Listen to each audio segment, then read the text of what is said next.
Hi, everyone. Welcome to episode 17 of On the Hook, the official podcast of Yellow Pike Media. My name is Rick. I will be your host for the next 30 to 45 minutes. Interesting show today. I'm joined by my partner in crime here at YPM on the influencer team, Brian Foster. Brian, come on in. What's up, bud? How are you today? Good. How are you doing, Rick? I'm doing pretty well. Hey, I'm just back from vacation. I'm doing fantastic. I'm very chill and mellow, so I'm looking forward to this conversation. I think it'll be a lot of fun. Our guest today is someone you actually know pretty well, Brian. Mm-hmm. You've worked with him in the past? Yes. I think I've known him for over 10 years now. Really?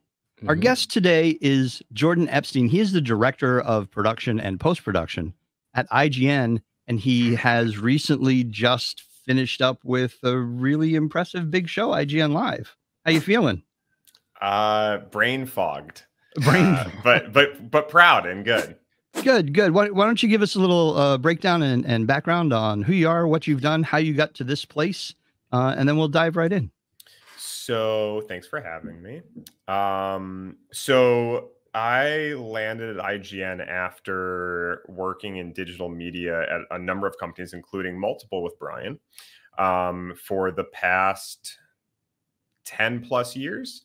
And Brian and I met at my first actual job. So I worked in film before as a PA and AD, and then made the switch to digital media. And my first job was Nerdist,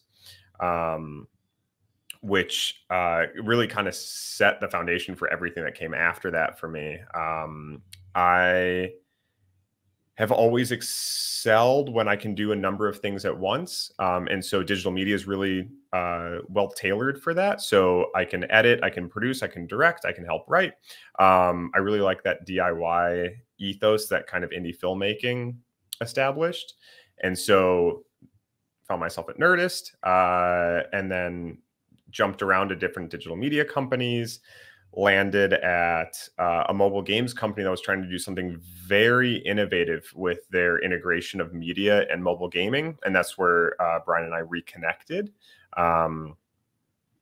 and oversaw their production and post-production facilities. Piloted a bunch of really wild creative ideas that Brian had a pretty serious hand in. Brian was able to shape a lot of that stuff and use his, I don't know if you know, but Brian's pretty great at After Effects. I don't think he's using that skill set now, but he really took some swings, and it was awesome to see. And so worked there for a little bit under John Davison, has, you know, a pretty major name in the gaming industry for the last 20 to 30 years. So he was mine and Brian's boss at our last company. He came over to IGN.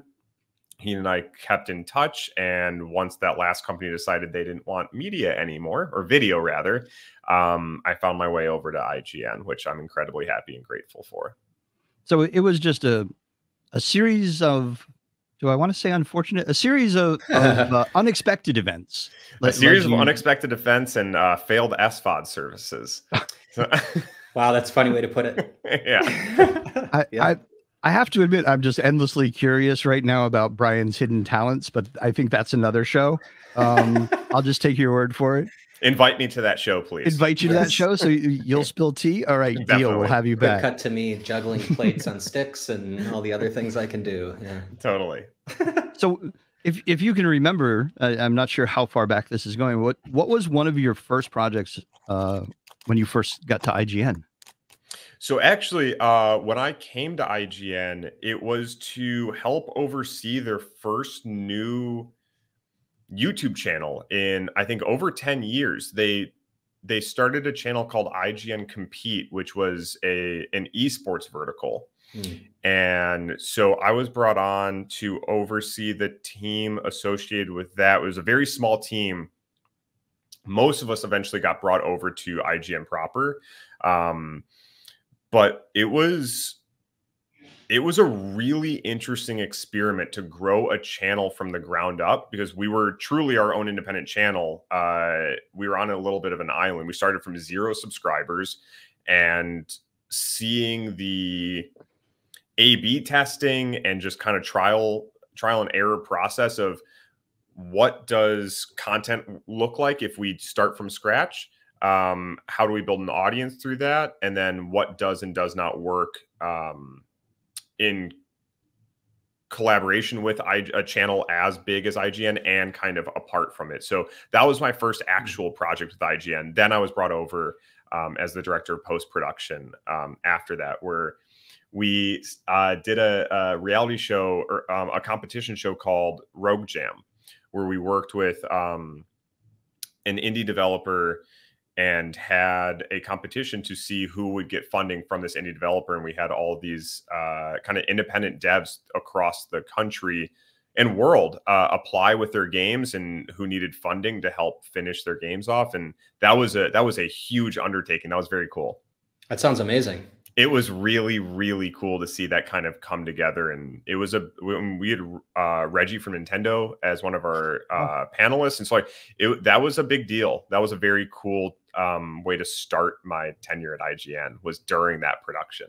Not trying to put you on the spot, but do you remember who ended up getting the funding? So each episode had a winner, and then we had an overall winner.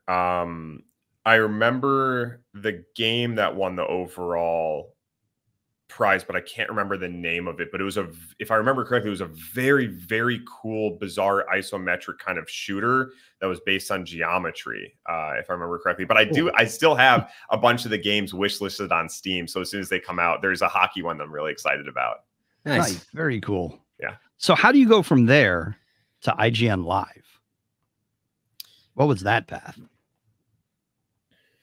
I've never thought of there being a line between those, but I definitely think there is. And this kind of ties back to the DIY ethos that I was talking to earlier about how digital media works. And I'm sure, Rick, I actually don't know your background, but I'm assuming it touches some of these things. A little bit. Right? I have a background at various studios. I've been at Warner Brothers. I've been at Turbine. Okay. Lots of community management, a lot of influencer management. I do some light content creation on my own channels. So you're super familiar with, like, sure. There is no role. You just wear as many hats as can stack on top of your head until they collapse. Exactly. It's the, hey, can you do this? Yes. Yeah. Sure. Quick Google. Yeah. Right. Google it. Yeah. Yep. Absolutely. And that intersects with hey, I didn't know you could do this, so now you do this also. So learning from something like Rogue Jam, which was a major production in a number of ways, and seeing how many people have skill sets that are beyond what their day-to-day is. Like, we have someone, Nick Maillet, who I work with very closely, who was overseeing our OTT programming, who during a skills jam found out, oh, you were a professional colorist for a number of blockbusters. We should be tapping into you for some of this stuff. So you should be coloring. Yeah. And he is, and doing a lot more now. I mean, he owned the entire panel room pretty much for IGN Live. So so just seeing people kind of grow through that from Rogue Jam to something like Live, and then in between all of that was a number of Comic-Cons, which is what we based a lot of IGN Live off of. So we had the blueprint for Comic-Con, for our Gamescoms coverage, for our what was E3 coverage, our Summer of Gaming coverage, our Game Awards coverage. So IGN Live really was a culmination of everything IGN has done in one event.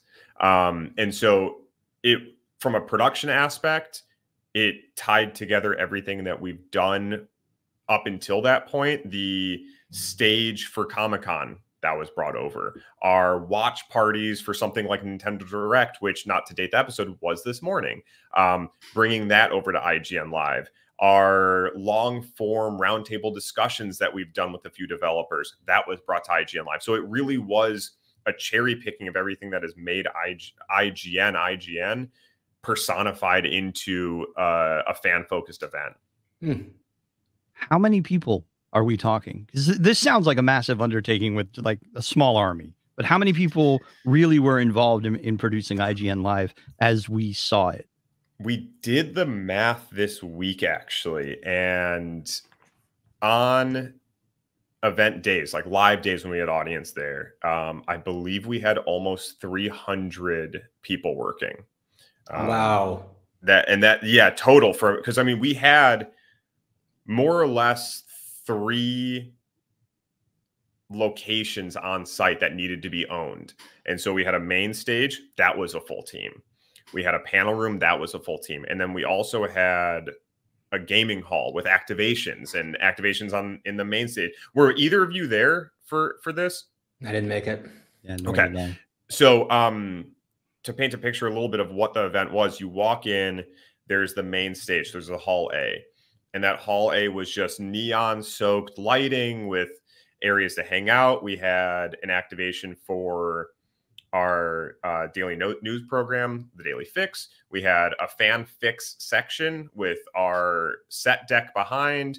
We had cameras rolling, our desk. We had a script that guests could read so people could jump in and be a guest host for the Fix one day. We had Damon Hatfield, who's been here. I mean, you know, he's been here as long as IGN has pretty much existed.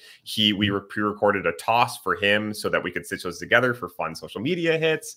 Then we had a gaming with IGN activation on that same floor where people could come and play Mario Kart with Mitchell Saltzman, for example, or Akeem, you know, anyone that fans have kind of connected with over the years. We had a hall B, which was just filled with gaming stations and branded activations and places where fans could get their hands on demos from indie games and developers and play games with each other. We had little Toyota lounges that people kind of could relax in. And then upstairs, we had a panel room, which had 250 reclining seats, kind of like it was in partnership with Street Food Cinema, if either of you are familiar with them. Sure, yeah. And so they helped us with that. And we had panels of game developers. We did a panel with the director of the John Wick movies where he came on and talked about some of his favorite action scenes and did breakdowns with us with fan interactions. Chad Stahelski. Yeah. Chad Stahelski. We did a live watch party for the Xbox showcase where the room was so packed we had to have an overflow room with people screaming. It was really. I'm rambling a little bit, but it's still fresh in my mind. It was really exciting. But I think this rambling is a good indicator of games seem to be coming back, and I feel like after a couple hard years, this was a really fun show to watch. Summer Games Fest in general, and then the IGN coverage itself was like, okay, looks like the next couple of years we might be in a good spot. It's hard to believe that we were in a slow point because I still have a backlog. I will never get to 25. Exactly. Yeah. So many games. Yeah. Brian, I know you live that same way. Yeah. Especially now. Yeah. So yeah, games definitely, this definitely felt like an exclamation point kind of on the gaming industry. And grateful to be a part of it. It definitely sounds like a massive undertaking, but I kind of want to take one step back. You know, when E3 suddenly evaporated and left this giant hole, you know, in terms of information to consumers, in terms of an event for the industry in the summer, it seems like everybody kind of rushed to try and either put their hand in the pot or become the new E3, and I hate to saddle anyone with that because towards the end that's probably not a great thing to want to be. So Summer Games Fest kind of has taken that piece largely, even though, you know, like you said, Xbox Showcase and other things going on. What was IGN's goal in all this? Just cover it all, or to kind of pull a space for yourselves where you became the definitive source of all of this information? So when we started planning what this would look like, because it's the first time we've done anything like this, what we really wanted to make sure was front and center of this event, and this was talked about in every meeting, every brainstorm, was that this should be a fan first event. And one of the, I think, greatest signs of what we managed to pull off was hearing from people like Jared, who's on this call, producer at your guys' company. from him, from friends of mine that came independently, from tweets and whatever the social media engagement was, secondhand stories of fans coming up and saying, I could never get into E3. I didn't think I would have an opportunity to be a part of something like this. This changed that. And that was kind of the point where it really hit home, where I realized that we were able to throw a true event for fans, both of IGN and video games. And also we had a bunch of entertainment properties like I was talking about. So we had John Wick, we had Borderlands. Yeah. So we had, it was a true event for the fans. And that was shown, I think, through and through, both how we planned the event, logistically, the geography of the space, and just the content and segments. I think it was smart that you guys focused on that as kind of like your key element there, was make it a fan-focused event. Because I think, you know, based on my experience of E3 before it went away, was that it could never figure out what it wanted to be. Is it a purely industry, consumer to consumer, business to consumer, B2B? What was it going to be? And it always changed every year, so you never knew what you were going to get. Are they going to sell tickets so you can wait in line this time? Or are they not going to let anybody in this time and just industry folks? And it was like, well, what are you trying to be? Now this, with a focus like that, then you can plan and inform all of your content and I guess the admission, right? Who you're going to be letting in, who can see it, who can be in the live audience, as well as who your guests are and the content itself. Yeah. Yeah, definitely. Everybody remembers the fun hangar day. Yeah. Out in Santa Monica. Yeah. It was definitely an interesting process to watch E3 try to evolve itself and never quite get there. And it's been very interesting watching other groups try to step in. You mentioned logistics. What's the logistical nightmare of trying to do something like this? You know, 300 people, multiple stages. You have multiple sources of information coming from different places at different times. I understand it's a big ask. Try and kind of walk us through what that looked like. Yeah. So the way I kind of tried describing the scope of what we were doing to my partner, for example, who does not work in this industry, and just trying to explain to them what we were attempting to pull off, we more or less had 3 full run of shows. So we had a main stage run of show that had to last for pretty much doors open, doors closed. So that's an entire day's worth of content that needed to be curated, produced, handled, owned, seamlessly go in and out, because this was an event for fans. They saw everything. We were never dark on stage for main stage. So our stage turnarounds were in turn another opportunity for content for fans. Right. And so we had giveaways, we had dancers, we had wrestlers. So that was all the non-aired content. So we had to build a full run of show for main stage. We had to build a full run of show for the panel room. The panel room had screenings of like Beverly Hills Cop, and then exclusive game demos and showcases. And then, you know, like I was saying, the John Wick stuff, that was a full run of show.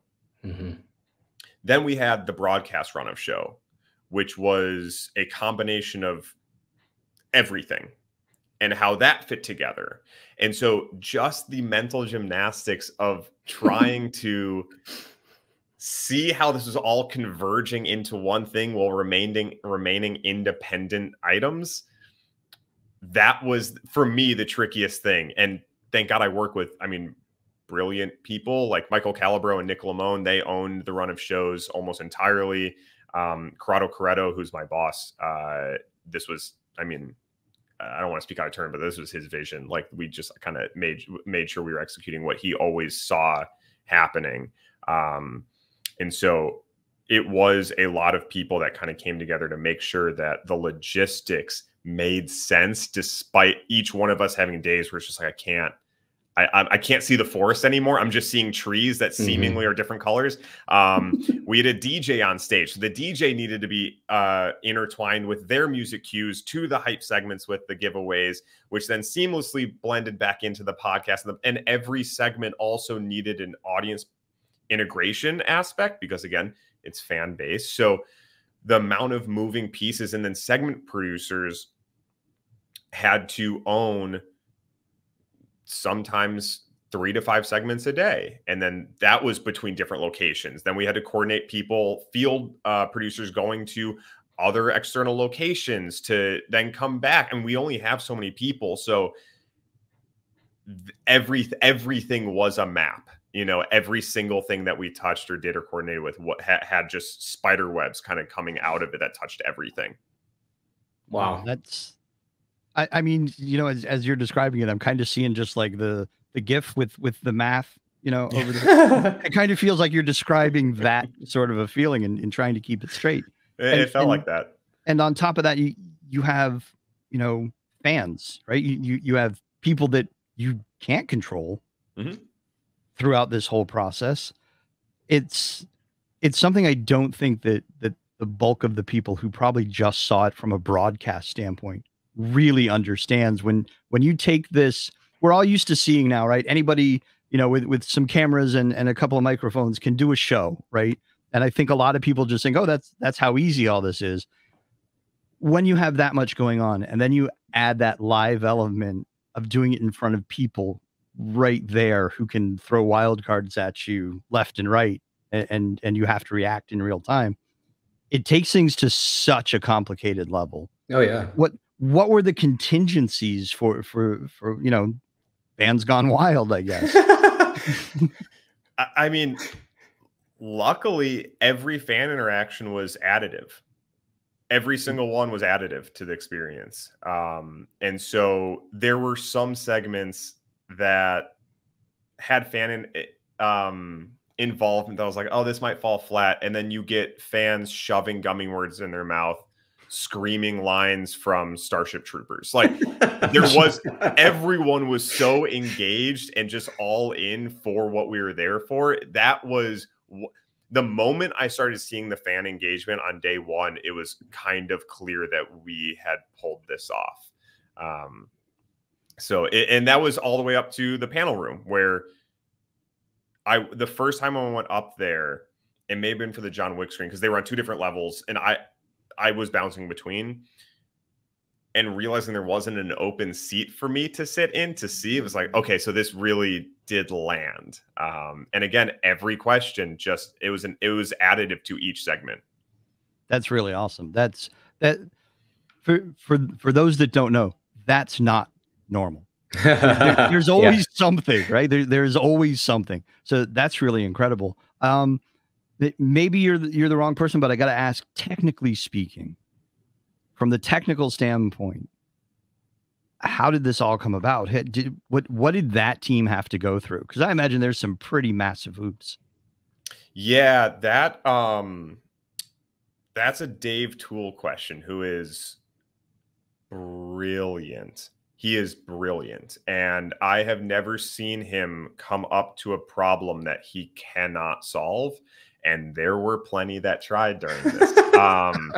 And so we also worked in collaboration with a few external vendors that kind of came in and helped with our technical stuff. But for example, right when we were going live, all the monitors shut off in the control. Of course. Everything. It just switched off. And seeing the director we worked with, Alan Wu, who's not internal, but he's in this space. I think he comes from G4. A lot of people I work for are from G4. So there was an understanding already and a shared language between him and other people. But he stood up, all the monitors went off, and he just kept calling somehow with no, like, you just kind of snap in. Yeah. So, right. Yeah, the technical aspects were a lot, but not my area of expertise, luckily, for the show. Always assume you're live and everything is fine and just keep going. Just keep walking forward. So one of the challenges I think with something like this is that you're serving 2 masters, really. You're serving a live audience, but you're also serving the broadcast audience.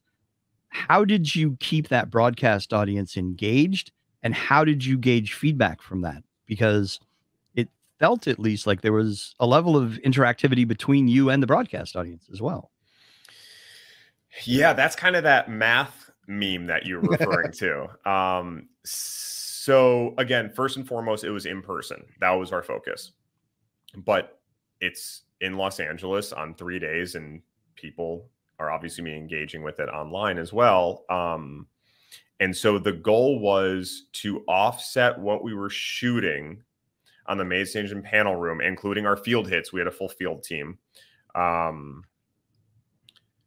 Offset the shoot time so that when we were turning around the stage, or we just had something that we knew would hit really well on the broadcast and wouldn't necessarily connect with a viewer from afar. Mm-hmm.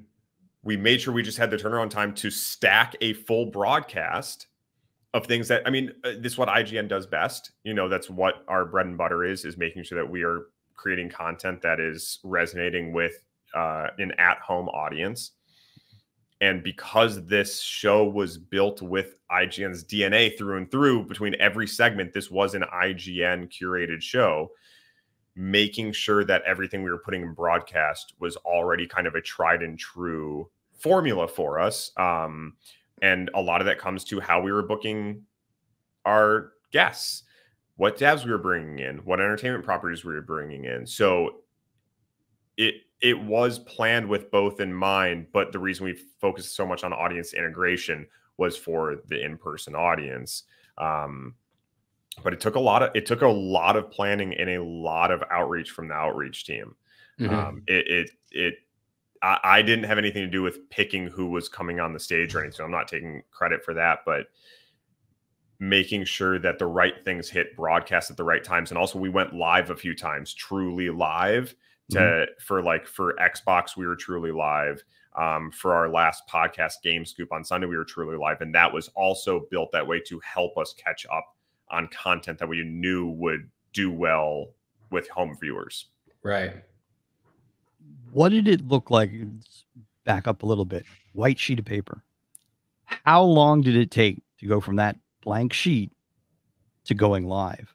And just how complex was that process? Because like you said, there's people figuring out the right guests. They're scheduling these people for the right times and places.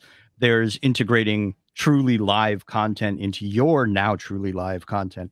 All of these pieces had to fit together. What did that ramp up look like? Was that, I know it wasn't a week. Was it 6 months? Was it, were you planning since last summer to how to go about this? And this was all also while we were doing our normal day-to-day stuff. Right. And so I think it was about 5.5 months from, we should be part of this. We should be part of this summer event landscape to, oh my God, we're live. And so it was about 5.5 months. And that blank piece of paper is always the best and worst part of something. And so you have the blank piece of paper, so it can be anything you want. This has never been done by IGN, so we got to dictate what this looked like. But no, guardrails can be a little tough to manage too, right? Yeah. Because then you start having to make really tough choices. Which direction are we going in? And then in that direction, there are 1,500 possible branches from that as well. So the conversations we had just about, should there be chairs in the main stage? So like it really was starting from scratch. And again, every time someone would kind of lock onto an idea, we would all talk about, okay, from an audience perspective, right, is this the best call? See, that's why it was smart that you guys had that pinpoint, because you could back everything you discussed out from that. Yeah, totally. That was not my idea, but it was. I mean, it was the North Star. Like we would get lost. You need that. Get lost in it, and you look up and you go, "Oh, that's right. Okay, that's what we're driving." Always back up to this live audience perspective. Yeah, that's great. That's such an important piece, and I know a lot of times, even those of us that work in the industry, is we do forget that blank sheet of paper can be intimidating, because it is up to you to remember. Do we need chairs? Right? Who's in charge of the HDMI cables, and how many do we? All of these little, what most people would think of as micromanagement thing, are make and break things when you're talking something this scale. Oh yeah, yeah. I mean, the little requests that would come in day of, something as simple as like, we did bring mic flags, right? It's like, oh my God, did we not bring, out of everything, did we not? We did, but it's the details that are really the thing that can start tripping you up. Like you said, the big sweeping things, how our video wall works on the main stage can do that. how we squeeze our assets onto a video wall that is not 16:9. We can do that. These are all like the real broad strokes of what makes a live show, how the DJ's integrated, how we are clearing the panel room in between segments and bringing people in. Those are broad, but something as small as, do we not print enough host cards? Like those are the things on the day of that can cause a little bit of a panic. But it's also, that's a live event. You know, that's always same thing with film production. You can plan as much as you can until you're on set. That's when you realize, oh, nobody started coffee when we show, like the tiny things that can really make or break a film set. I think one of the most amazing things someone tried to explain to me, just, you know, what goes into producing something, was it's like when you try to build a car, somebody actually has to make a decision of what kind of screw or fastener is holding the fender on. And then you have to figure out how many you need. Totally. Times 2 million cars, right? So it's those little tiny things. It's not the guys in the design department going, this thing is going to look beautiful. It's the guy going, well, if you design it like that, I now need to custom make a fastener. It's those pieces that will trip you up and just can quickly foul the whole show. I mean, to those listening, if you don't know the importance of a mic flag, that's a nightmare. I mean, in my head, I'm picturing, oh my God, if they hadn't had mic flags, people would have just gone nuts. You wouldn't have known who and what and where. It's these little things, right? At some point, though, you had to break it all down. It was done. It was in the box. Time to go home. What did load out look like? Oh.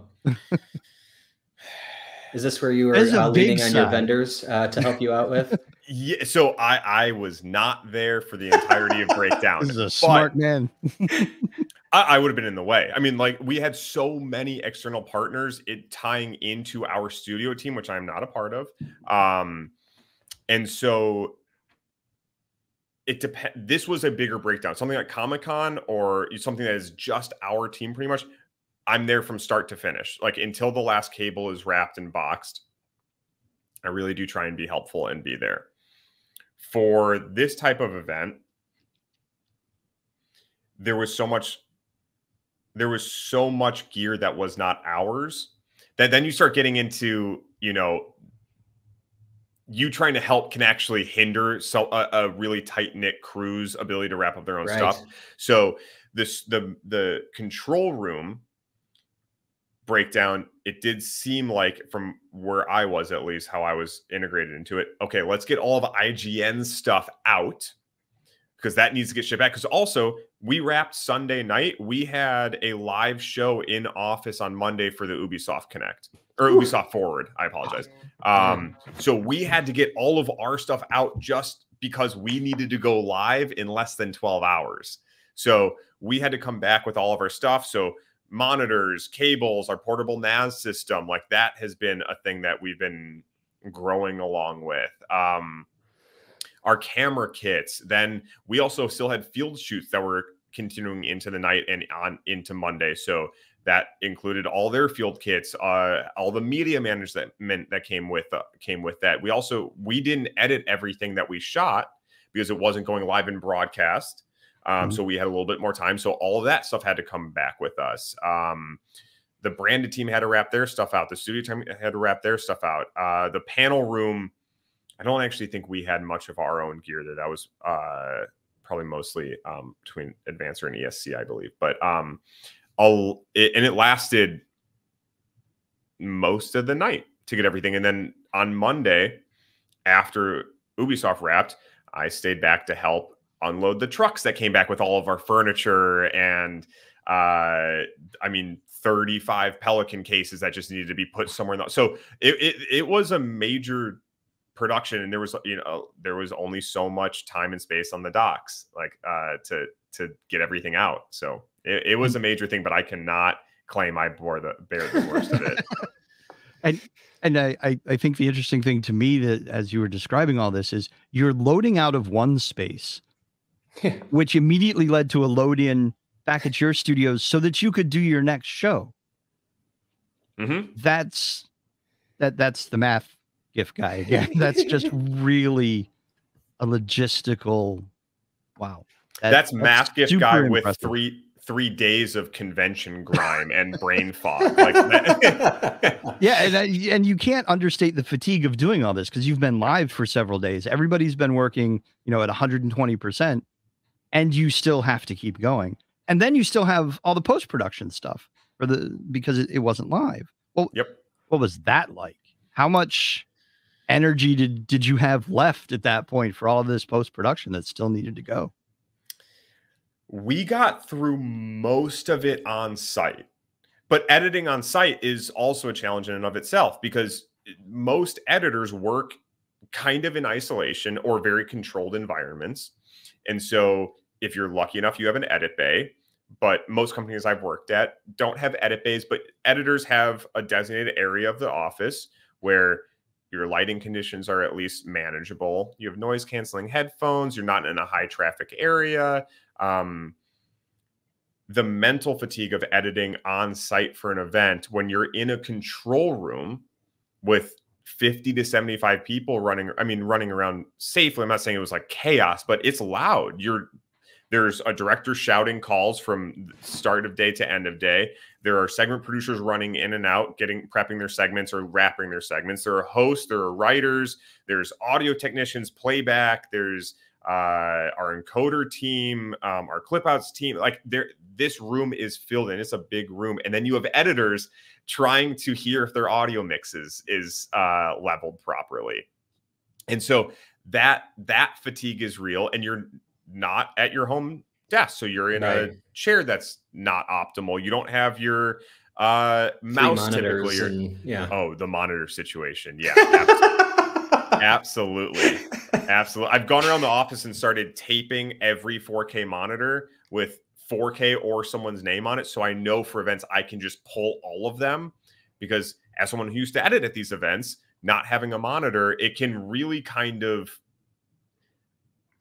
determine where your breaking point is sometimes. There you go. Yeah, exactly. Yeah. And no, I haven't worked with any editors that have broken during any of these, but it's almost a morale thing at times as well. And so trying to make sure that every editor has what they need and they have as optimal of a space in these, loud, energetic environments, but it's a lot. Yeah. It's a lot. Yeah. I don't think most people realize just as a tiny content creator, the difference between I'm working on my laptop to get something edited and posted versus I'm sitting here, to Brian's point, with my 327-inch monitors, and I can slide everything into a million different directions, and I have my headphones on and nobody's on. It's such a dramatically different workplace. And it will push you to breaking points. And it's unreal that people get through that without losing, a good portion of their mental health in the process. Their hair, and hair and fingernails and it's a different skill set as well. Like, it is a totally different skill set. So when we edit, let's say a review, for example, for IGN, you get a script. You get a script that's fully annotated. So you have each line that's calling out a specific thing, time coded to this moment in gameplay that they're shouting out. You can do retakes for VO. You have everything properly labeled in whatever NAS or organizational system you're using. At events, you're getting stuff flying back from PAs with a little field log, an SD card, and then it ties to, we use Airtable. It ties to a segment in Airtable, a record in Airtable, and that's kind of your guiding light. But shooters are fantastic. Shooters we work with are wonderful. The field can be a nightmare, especially at conventions. And so you'll get stuff back, and it's like, well, this doesn't match what the segment was supposed to be. And it's like, oh yeah, that activation for some reason closed. And these are just very loose examples or hypotheticals. But so we shot this thing where we saw someone running around with a full cosplay from Dragon Ball Z, and they put on a full battle. It's like, oh, that is an interesting. So you just have to kind of switch and learn how to kind of produce almost on the fly as an editor. And that's also exhausting.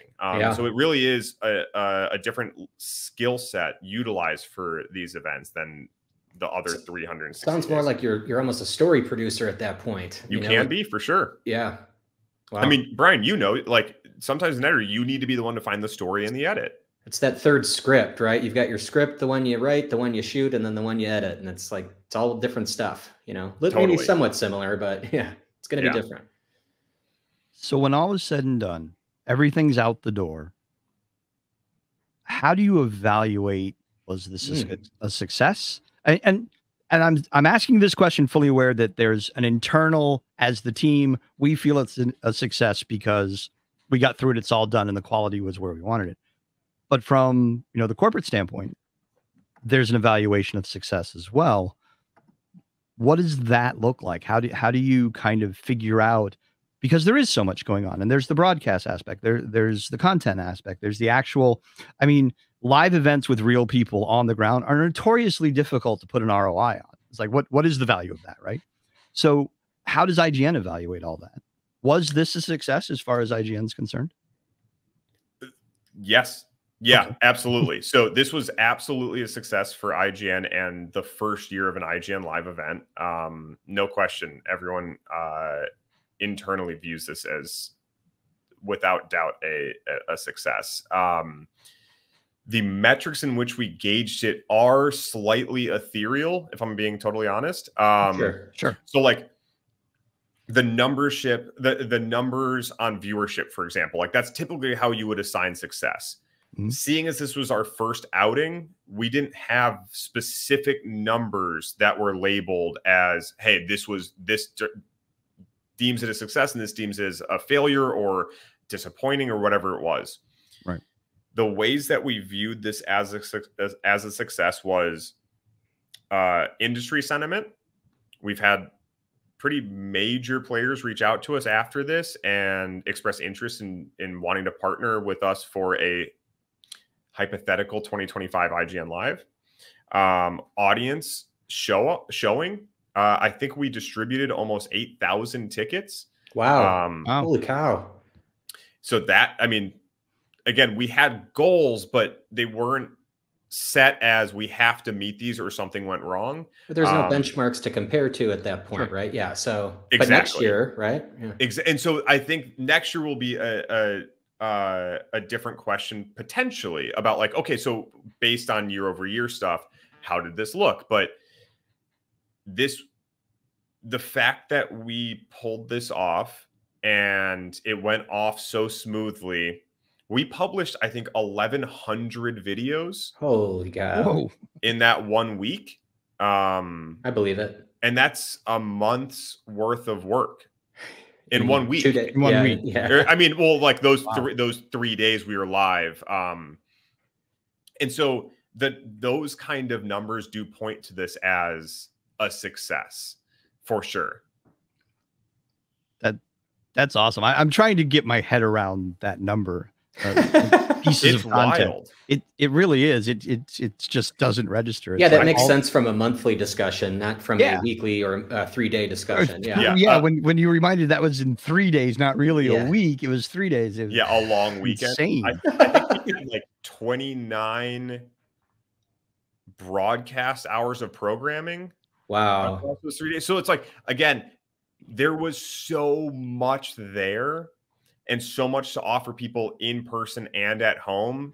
And it showed, and it seemed to show that that was the right call from an audience perspective as well. So like those types of loose metrics or ethereal metrics definitely pointed to this being a win for sure.